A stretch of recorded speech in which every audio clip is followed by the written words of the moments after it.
So recently, Matt Gaetz went on Fox News on Sean Hannity's program that for some reason appeared to have been like co-hosted with Geraldo Rivera, and Geraldo was pissed. He was furious at Matt Gaetz for putting together that little gang of imbeciles who put up the obstruction to Kevin McCarthy becoming Speaker of the House. So he laid into Matt Gaetz, and, well, just take a look at what happened. Here it is. Congressman, you sound a good game. What in the world were you and your 19 colleagues doing, torturing the speaker, your speaker designate, Kevin McCarthy? What, Geraldo, for your it's egos? old news. What was that for? What did you hope to attain in that?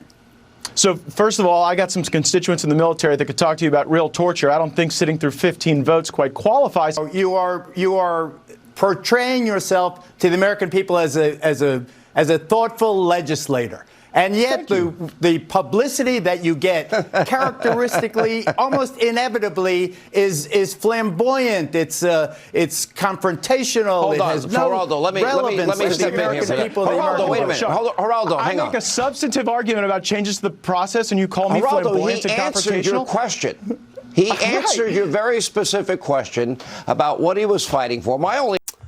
So let's start at the beginning. Right? When Geraldo says, "You've tortured Kevin McCarthy," and then Matt Gaetz shoots back like, "Oh, I live in a district with lots of veterans, and I'm sure they have a thing or two to say about torture." I'm sure they do. Because I actually live in the district full-time, Matt, not like you who just pops in for campaign events then screws off back to Washington. No, I actually live here for real. And yeah, we've got 3 military bases in Matt Gaetz's district. Lots of veterans, including veterans that served in Iraq and Afghanistan and, of course, down there at Guantanamo Bay. So, yeah, I'm sure they have a lot to say about what torture is because I'm willing to bet some of them engaged in it themselves. So, probably not a good thing to remind people of, you know, that you represent people who were at Guantanamo Bay during the torture days. Maybe they didn't take part in it. Maybe they did. I don't know. I haven't talked to all of them. But considering the number of military bases and the number of veterans we have in this area, I think it's probably a pretty safe assumption, wouldn't you? And then back on to the other point there. The part in the clip in the middle that, you know, we kind of skipped over and just showed the fireworks there, that was actually Matt Gaetz explaining what he wanted from Kevin McCarthy. And the explanation was, well, we wanted to block these big omnibus, you know, blank check spending bills.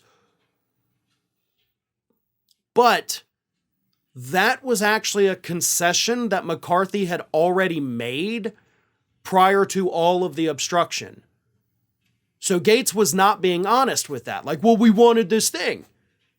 Okay, Kevin McCarthy already gave you the thing you wanted, but you still put up the fight, and that's what Geraldo was talking about. You did it for the show. You did it for the flamboyance of it. You did it for the attention. And then, of course, Sean Hannity had to jump in, save his little buddy. Like, no, Geraldo, he answered the question. Yeah, he answered the question, but he answered the question by lying. Right? So that doesn't actually count as an answer, Sean. I know you're used to lying on your program and you're used to having people lie to you, but that doesn't mean it's an actual answer when they're just making crap up off the top of their head. Also, just want to point out this little weird nugget.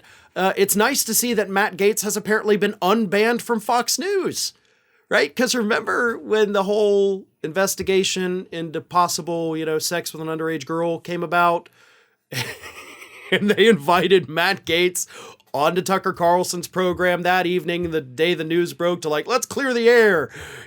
And then Matt Gaetz implicated Tucker Carlson in the scandal too, and then he was never allowed back on Fox. So I guess that's over with. I guess Matt Gaetz is now a welcome guest again, but not in Geraldo's eyes, no. And this just reminds you, like, every now and then Geraldo really can come out and seem like a decent person, you know, really stick it to these people. Other times, of course, he's just your typical Republican talking head. But every now and then, he'll eke one out, and he did a damn good job of putting Matt Gaetz in his place during that appearance. Hi, everyone. This here is little Athena. And Athena would like to know why you haven't subscribed to Fair and Balanced yet. So please, don't let Athena down. Subscribe today.